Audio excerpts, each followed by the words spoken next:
Dengan menggunakan produk keluaran PDI telah menyebabkan durian saya yang berusia 3,5 tahun dekat 4 tahun dah meluahkan bunga.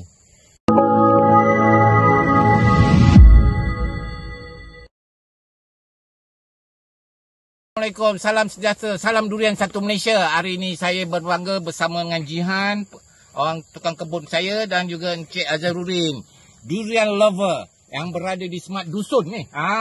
Smart Dusun. Tengok, dengan menggunakan produk keluaran PDI telah menyebabkan durian saya yang berusia 3,5 tahun dekat 4 tahun dah meluahkan bunga. Mungkin Cik Izzuddin boleh bagi ke penerangan tentang penggunaan produk ni sikit sebanyak daripada durian lover kita ni. Assalamualaikum semua, salam sejahtera. Untuk pelis dolomite ni bagus. Ini adalah Dolo A. Dolo A ni enhance daripada dolomite. Maksud dia, yang ni ialah bentuk cecair, bancuh, kita sembuh. Yang dulu tu 50 kilo powder. So kita kena pikul, berat. So yang ni kita akan apply kepada pokok dalam kaedah semburan. So dia bagus sebab Dolo A ni dia tinggi kalsium dan magnesium. Bagus kalsium magnesium ni, dia akan membantu pokok untuk cepat hijaukan daun dan mengurangkan serangan serangga. Contoh bila pokok usia 3 tahun hingga 4 tahun, dia cenderung kena ulat pengorek batang. Okey, apabila 3-4 tahun pokok dah membesar, kena pengorek batang jadi kanker, kat situ pekebun akan mengalami kerugian kalau pokok tu sakit dan mati. Dalam cerita pembesaran pula, macam daun ni, bila kita bagi baju, dia akan keluar pucuk baru. Serangga ni, pengisap daun dengan kunyah daun ni, dia suka pucuk baru. Dia tak suka daun yang hijau. So dolomite yang tinggi kalsium magnesium ni, dia bantu untuk cepat menghijau dan menebalkan daun. Jadi serangga jadi tak berapa minat pada daun yang dah hijau. Tapi ini bukan ialah racun serangga, tetapi dia membantu mengurangkan serangan serangga.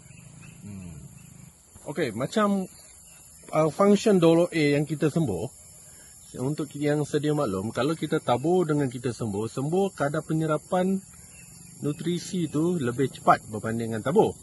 Okey, contoh, apabila pokok nak pergi ke musim berbunga, dia memerlukan P dengan K tinggi. NPK, N kurang P dengan K tinggi. So, ni nampak tak kesan dia. Selain daripada kita, ini kita panggil mata ketam lah. Bermakna, selain daripada kita beli baja-baja tertentu untuk tinggikan P dengan K untuk sembuh, dia ni pun membantu juga. Tambahan lah, maksudnya lebih daripada satu fungsi. Dan salah satunya ialah ada magnesium dengan kalsium. Okay, Dolo A ni bagus dia. Ya, dia cecair, kita bancuh, kita sembuh. So, waktu semburan yang bagus tu kita sembuh pagi ataupun lewat petang lah.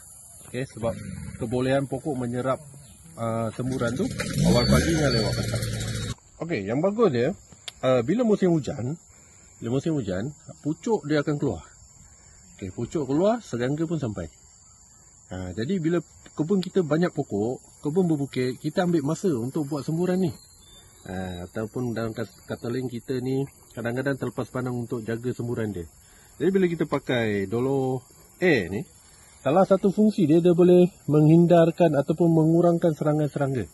Macam yang terbang tu, yang silid tu, yang hisap daun tu, right? Dan juga especially yang kalau kita sembuh kat batang ni, yang jenis korek batang tu, yang tu kita takut tu. Pengorek batang tu kalau pergi kat pokok kita, yang usia 4 tahun tu, itu yang seram tu.